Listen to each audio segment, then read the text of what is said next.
قربانی ہو رہی ہے، یہ 10واں ہو رہا ہے، یہ 40واں ہو رہا ہے، یہ برسی ہو رہی ہے، ان کا کوئی ثبوت نہیں ہے کتاب و سنت کا، یہ بدعت ہو گئی۔ اسی طریقے سے بدعات ہے، اب اسی طریقے سے ہمارے ہاں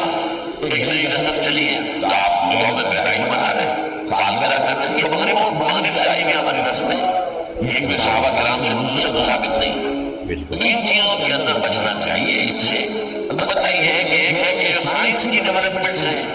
اب مجھے صاحب آپ گاڑی میں سفر کیوں کرتے ہو تو صحابہ کے روزوں کے، یہ سائنس کی ترقی سے جو چیزیں ہیں یہ بالکل دوسری چیزیں ہیں، ان میں ثواب کا معاملہ نہیں ہے، تو آپ کی ایک ضرورت ہے جو پوری ہو رہی ہے،